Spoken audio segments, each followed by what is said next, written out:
नमस्कार विद्यार्थी आणि शिक्षक बांधवांनो, पहा इयत्ता तिसरी चौथी आणि पाचवी साठी अत्यंत महत्त्वपूर्ण असणारे जे व्हिडिओ आहेत, म्हणजेच मंथन परीक्षा असेल, त्याचबरोबर नवोदय परीक्षा असेल, स्कॉलरशिप परीक्षा असेल आणि मिशन आरंभ असेल, याच्यासाठी अत्यंत महत्त्वपूर्ण असे व्हिडिओ आपण आपल्या यूट्यूब चॅनलवरती प्रसारित करत असतो। नक्कीच विद्यार्थ्यांना याचा फायदा होणार आहे। आपण पहा नाम शब्दाच्या ज्या जाती आहेत, नाम, सर्वनाम, विशेषण आणि क्रियापद याविषयी माहिती बघितलेली आहे। तर आज आपण 2.2 लिंग कशाला म्हणायचं आणि त्या लिंगाची जी काही उदाहरणं आहेत ती उदाहरणं परीक्षेला कशा पद्धतीचे येतात ते आपण या व्हिडिओमध्ये पाहणार आहोत। पहा आता ज्या नामावरून ते पुरुष जातीचे आहे की स्त्री जातीचे आहे की दोन्हीपैकी कोणत्याच जातीचे नाही हे आपल्याला कळते, त्याला नामाचे लिंग असे म्हणतात। पहा आता आपल्याला लिंग ओळखा किंवा लिंग बदला असा प्रश्न त्या ठिकाणी परीक्षेला येत असतो। मग त्यासाठी आपल्याला लिंग कशाला म्हणायचं हे माहीत असणं गरजेचं आहे। तर पहिली लिंगाची व्याख्या तुम्ही तुमच्या वहीमध्ये लिहून घेऊ शकता किंवा स्क्रीनशॉट काढून नंतर देखील लिहिलं तरी चालेल।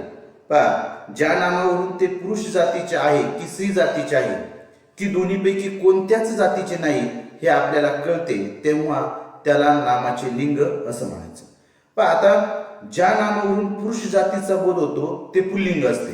पहा आता पुरुष जातीचा जर बोध झाला तर काय असतं, ते पुल्लिंगी असतं। पहा म्हणजे ज्या नामावरून पुरुष जातीचा बोध होत असेल तर ते नाम झालं पुल्लिंगी आणि ज्या नामावरून स्त्री जातीचा बोध होत असेल तर ते झालं स्त्रीलिंगी। पहा बरं का, आता म्हणजे आपण त्याची उदाहरणं पाहणारच आहोत, परंतु ज्या नामावरून पुरुष जातीचा बोध होत असेल तर ते झालं पुल्लिंगी नाम आणि ज्या नामावरून स्त्री जातीचा बोध होत असेल ते झालं स्त्रीलिंगी।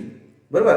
आता ज्या नामावरून पुरुष जातीचा किंवा स्त्री जातीचा बोध होत नाही, अत्यंत महत्वपूर्ण सांगितलंय त्यांनी की ज्या नामावरून पुरुष जातीचा किंवा स्त्री जातीचा बोध होत नाही ते नपुसकलिंगी असते। पहा म्हणजे ते नाम कसं असतं, नपुसकलिंगी असतं। म्हणजे लिंगाचे 3 प्रमुख प्रकार, पहा बरं का, लिंगाचे 3 प्रमुख प्रकार आहेत, पुल्लिंग, स्त्रीलिंग आणि नपुसकलिंग। पहा तुम्हाला लिंग ओळखायचं जर सांगितलं तर या 3 पैकीच त्या ठिकाणी असणार आहे। लिंग बदलायचं जर सांगितलं तर ते वेगळं असणार आहे, ते आपण पाहणार आहोत। आता लिंग किती इथं 3च प्रकारचे लिंग इथं कोणकोणते, पुल्लिंग, स्त्रीलिंग आणि नपुसकलिंग।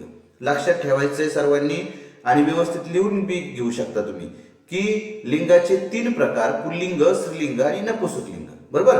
आता पुढील वाक्यातील ठळक नामे पहा। आता नाम आपण शिकलेलो आहोत, नाम कशाला म्हणायचं हे आपल्याला माहित आहे। तर पुढील वाक्यातील ठळक नामे पहा। रमेश खेळत आहे। बरोबर। नाम कशाला म्हटलंय, दृश्य अदृश्य जी वस्तू असते त्याला आपण काय म्हटलं, नाम म्हटलं। म्हणजे या ठिकाणी रमेश, दृश्य अदृश्य, सजीव निर्जीव जी वस्तू किंवा नाव एखाद्याचं नाव ठेवलेलं असतं त्याला काय म्हणायचं, नाम असे म्हणायचं। रमेश खेळत आहे। आता रमेश हे काय झालं, त्या ठिकाणी नाम झालं।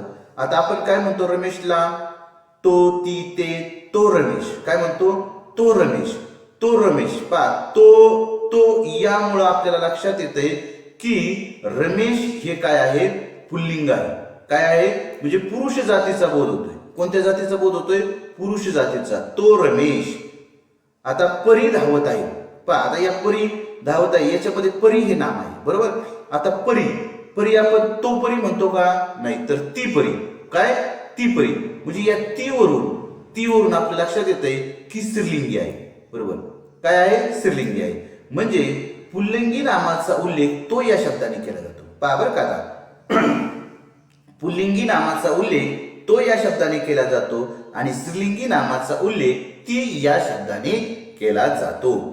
पहा म्हणजे आपल्याला पुल्लिंग आणि स्त्रीलिंग ओळखण्यासाठी महत्वाचं या ठिकाणी सांगितलेलं आहे की नामाचा उल्लेख तो या शब्दाने ज्यावेळेस होतो त्यावेळेस ते असतं पुल्लिंग आणि नामाचा उल्लेख स्त्रीलिंगी कधी होईल, ती या शब्दाने। पहा नामाचा उल्लेख ती या शब्दाने केला जातो त्यावेळेस होतं स्त्रीलिंगी आणि तो या शब्दाने केल्यानंतर होतं पुल्लिंगी नाम। बरोबर। त्यानंतर पुढे पाहूया, अनेक वचनी नामाचे लिंग ओळखताना अगोदर त्याचे एकवचन करावे व त्यानंतर लिंग ओळखावे. पहा महत्वाचं आहे, ज्यावेळेस अनेक वचनी नाम असेल, बरोबर, ज्यावेळेस अनेक वचनी नाम असेल त्यावेळेस त्याचं एकवचन करायचं आणि त्यानंतर लिंग लिहायचं. पहा त्याची उदाहरणं आपण पाहणारच आहोत. म्हणजे अनेक वचनी नामाचे लिंग ओळखताना अगोदर त्याचे एकवचन करायचं आहे आणि त्यानंतरच त्याचं लिंग ओळखायचं आहे. आता पहा काही उदाहरणं आपल्याला त्या ठिकाणी दिलेली आहेत, ते उदाहरणं पाहूया. म्हणजे काही पुल्लिंगी नामाचे स्त्रीलिंगी रूपे ठराविक पद्धतीने होतात. पहा आता काही पुल्लिंगी नाम आहेत, त्यांचं स्त्रीलिंगी रूप काय होतं तर ते आपण पाहणार आहोत. पहा आता पुल्लिंगी नाम आणि स्त्रीलिंगी नाम. आता कुत्राचं स्त्रीलिंगी नाम काय होणार आहे? कुत्री. पहा पुल्लिंग आणि स्त्रीलिंग, कुत्रा कुत्री, वाघ वाघीण, आजोबा आजी, चिमणा चिमणी, राजा राणी, बालक बालिका, शिक्षक शिक्षिका, देव देवी, पती पत्नी. पहा म्हणजे ही जी स्त्रीलिंगी रूप आहे ही रूप आपल्याला पाठच ठेवायची आहे. कारण की परीक्षेमध्ये यावरती तुम्हाला हमखास प्रश्न त्या ठिकाणी विचारला जातो की या ठिकाणी तुम्हाला पुल्लिंगी नाम दिलं जातं आणि त्याचं स्त्रीलिंगी नाम ओळखायला सांगितलं जातं. तुम्हाला 4 पर्याय असतात आणि 4 पर्यायापैकी एक पर्याय हा अचूक असतो, तो अचूक पर्याय आपल्याला निवडायचा असतो. पहा पुन्हा एकदा पाहूया. कुत्रा पुल्लिंगी नाम झालं, त्याचं स्त्रीलिंगी नाम आहे कुत्री, बरोबर. कुत्रा कुत्री, वाघ वाघीण, आजोबा आजी, चिमणा चिमणी, राजा राणी, बालक बालिका, शिक्षक शिक्षिका, देव देवी, पती पत्नी. आता काही नामांची स्त्रीलिंगी रूपे स्वतंत्रपणे होतात. पहा आता काही नामांची जी स्त्रीलिंगी रूप आहेत ती स्वतंत्रपणे त्या ठिकाणी होतात आणि हीच त्या ठिकाणी तुम्हाला परीक्षेला जास्त करून विचारले जातात. तर पहा नर मादी. पहा नर हे पुल्लिंगी नाम झालं, त्याचं स्त्रीलिंगी नाम झालं मादी.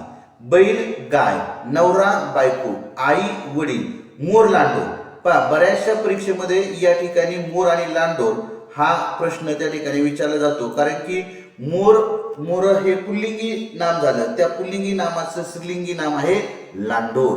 उंट सान्नी. पहा बरं का, उंट सान्नी हे देखील मोर लांडोर उंट सान्नी, बोकड शेळी, भाऊ बहीण, बोका भाटी, हे 3 तुम्हाला लक्षात ठेवायचे आहेत. म्हणजे IMP जरी म्हटलं तरी चालेल की मोर लांडोर उंट सान्नी आपल्याला सगळ्याच लक्षात ठेवायचंय, परंतु याच्यावरती विशेष फोकस करा कारण की हे परीक्षेला त्या ठिकाणी जास्त करून विचारलं जातं. मोर लांडोर आणि उंट सान्नी, बोका भाटी. पुत्र कन्या, पुरुष स्त्री, दीर जाऊ. पहा म्हणजे नामाची जी स्त्रीलिंगी रूपे आहेत ही स्वतंत्रपणे त्या ठिकाणी आहेत, म्हणून त्या ठिकाणी मोर लांडोर उंट सान्नी, बोका भाटी याच्यावरती तुम्हाला जास्त फोकस करून त्या ठिकाणी चालायचं आहे. आता पहा पुढे आहे काही सजीवांची नामे आणि त्यांचे लिंग. पहा आता पुल्लिंगी नामे. आता पहा पुल्लिंगीमध्ये काय येतंय? तो मुलगा, तो कुत्रा, तो घोडा, तो बैल, तो मेंढा, तो चिमणा, तो रेडा. पहा बरं का, पुल्लिंगी नावामध्ये आपण कशाला म्हणतो? तो मुलगा, तो कुत्रा, तो घोडा, तो बैल, तो मेंढा, तो चिमणा, तो रेडा, बरोबर. आता स्त्रीलिंगी नामे पहा. ती मुलगी, ती कुत्री, ती घोडी, ती गाय, ती मेंढी, ती चिमणी आणि ती म्हैस. अशा पद्धतीने काही सजीवांची नामे आणि त्यांचं लिंग त्या ठिकाणी आपण पाहिलेलं आहे. म्हणजेच या ठिकाणी ती म्हटलं की स्त्रीलिंगी आणि तो म्हटलं की पुल्लिंगी हे आपण लक्षातच घेणं गरजेचं आहे. आता काही नामे आणि त्यांची लिंग. आता पहा आता नाम काय काय आहेत आणि त्यांची लिंग काय आहेत बरं का. आता पहा तो आंबा, आंबा आपण काय म्हणतो? तो आंबा. चंद्र, तो चंद्र. भात, तो भात. अंगठा, तो अंगठा. फळा, तो फळा. देश, तो देश. सूर्य, तो सूर्य. पहा म्हणजे ही सर्व पुल्लिंगी शब्द आहेत किंवा पुल्लिंगी नाम आहेत. त्यानंतर स्त्रीलिंगी नामे कोणती आहेत? तर ती पपई, ती चांदणी, ती भाजी, ती करंगळी, ती शाळा, ती दरी, ती पोळी, बरोबर. म्हणजे या ठिकाणी ती म्हटलं का स्त्रीलिंग आणि तो म्हटलं की पुल्लिंगी हे आपण लक्षात ठेवायचं आहे. आणि आता आपल्याला नमुना प्रश्न त्याच्यावरती पाहायचे आहे. आता पुढील शब्द गटातील पुल्लिंगी शब्दाच्या पर्याय क्रमांकाचे वर्तुळ रंगवा. पहा आता या ठिकाणी आपण पुल्लिंगी स्त्रीलिंगी बघितलं म्हणजे तो तो आणि ती याच्यावरती बघितलं आणि ते जर असत तर त्या ठिकाणी नपुंसकलिंगी त्या ठिकाणी तो शब्द असतो म्हणजे ते सैनिक. बरोबर.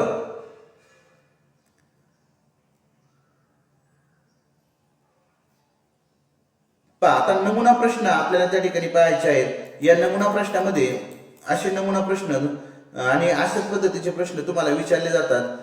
पहा पुढील शब्द गटातील पुल्लिंगी शब्दाच्या पर्याय क्रमांकाचे वर्तुळ रंगवा. आता पुल्लिंगी शब्द आपल्याला या ठिकाणी निवडायचा होता. राणी, कुत्री, घोडा आणि चिमणी हे आपल्याला शब्द दिलेत. यापैकी आपल्याला काय करायचं आहे तर पुल्लिंगी शब्द निवडायचा होता. आता पुल्लिंगी नामाचा उल्लेख तो शब्दाने केला जातो. पहा बरं का आता पुल्लिंगी नामाचा उल्लेख तो या शब्दाने केला जातो. वरील शब्द गटातील घोडा या नामाचा उल्लेख तो घोडा असा केला जातो तर उर्वरित नामाचा ती राणी, ती कुत्री, ती चिमणी असा केला जातो. म्हणून पर्याय क्रमांक 3 हे उत्तर आहे. पहा आता राणी आपण काय म्हणतो ती राणी, कुत्री ती कुत्री. आता घोडा ती घोडा म्हणतो का नाही तर तो घोडा आणि चिमणी ती चिमणी म्हणजे तो घोडा काय म्हणतो तो घोडा. म्हणून या ठिकाणी पर्याय क्रमांक 3 हे पुल्लिंगी शब्दाचा पर्याय त्या ठिकाणी आहे.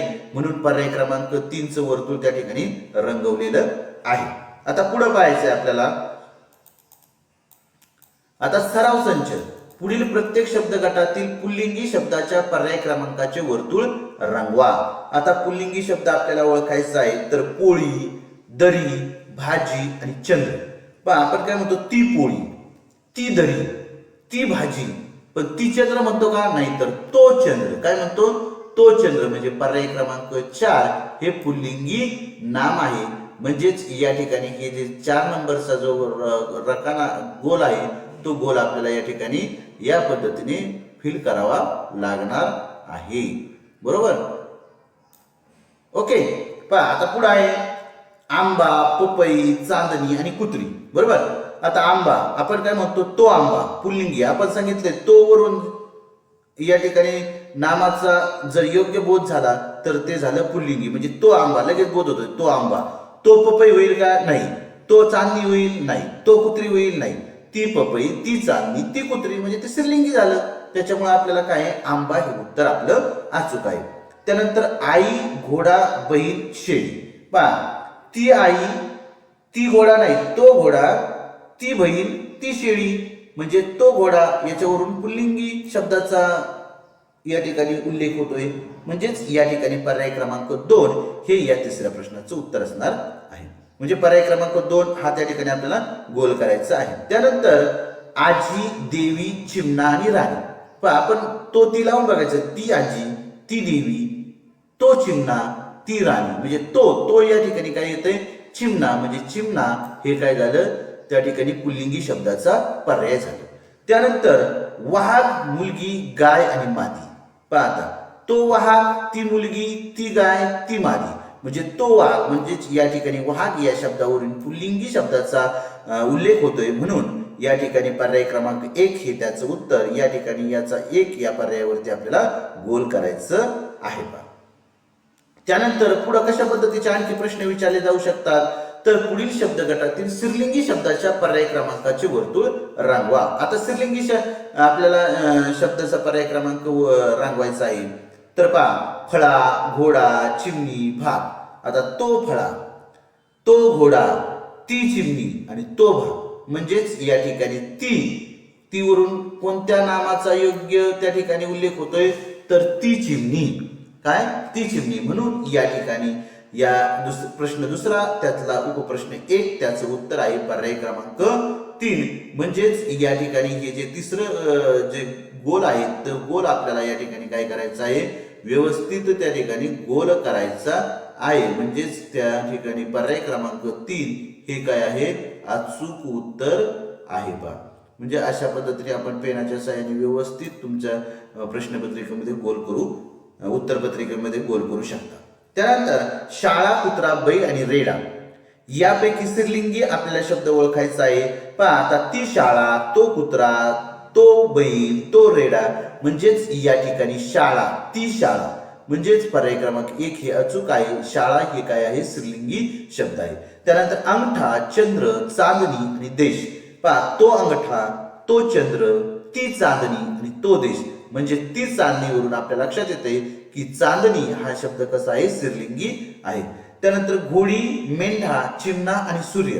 पहा, ती घोडी, तो मेंढा, तो चिमणा, तो सूर्य, म्हणजे ती घोडी वरून घोडी हा शब्द काय आहे, स्त्रीलिंगी आहे.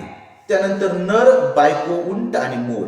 पहा, आता तो नर, ती बायको, तो उंट आणि तो मोर, म्हणजे ती बायको, बायको हा जो शब्द आहे तो कसा आहे, स्त्रीलिंगी आहे. म्हणजेच 5व्या प्रश्नाचं उत्तर होईल पर्याय क्रमांक 2. आता पहा पुढे काय विचारलंय तुम्हाला की पुढील ठळक अक्षरातील शब्दाच्या विरुद्धलिंगी शब्द निवडून त्याच्या पर्याय क्रमांकाचे वर्तुळ रांगवा.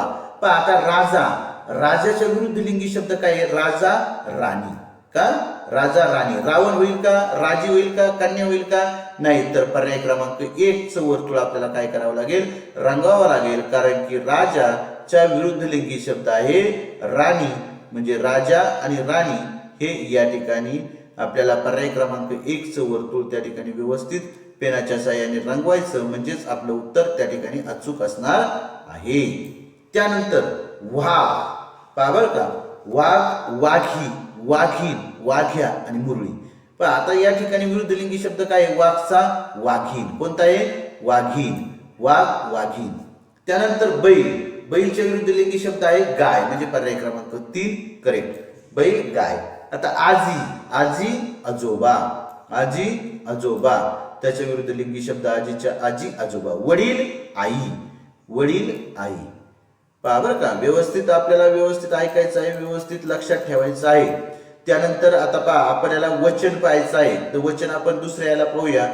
म्हणजेच आपण आज त्या ठिकाणी लिंग, दुसऱ्या व्हिडिओमध्ये आपण दुसऱ्या म्हणजे उद्याच्याला या ठिकाणी वचन कशाला म्हणायचं आणि एक वचन अनेक वचन या ठिकाणी पाहणार आहोत. पहा, आता या ठिकाणी तुम्हाला जर विचार केला तर लिंगामध्ये आपण 3 लिंग सांगितले, पुल्लिंग, स्त्रीलिंग आणि नपुसक लिंग. याच्यापैकी आपल्याला सध्या फक्त म्हणजे पुल्लिंग आणि स्त्रीलिंग कशाला म्हणायचं आणि त्याच्यासाठी काय करावं लागतं, तो, ती आणि ते कधी.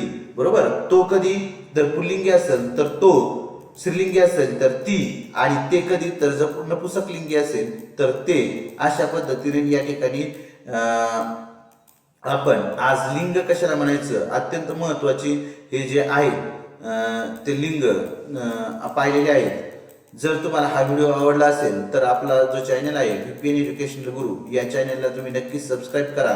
कारण की अशाच पद्धतीचे त्या ठिकाणी नवनवीन व्हिडिओ आणि स्पर्धा परीक्षेच्या दृष्टीने अत्यंत महत्त्वपूर्ण असणारे व्हिडिओ जे बेसिक नॉलेज आहे ते आपल्या ग्रामीण भागातील विद्यार्थ्यांना देण्यासाठी आपण ही यूट्यूबचे जे सिरीज आहे ती सिरीज या ठिकाणी सुरू केलेली आहे.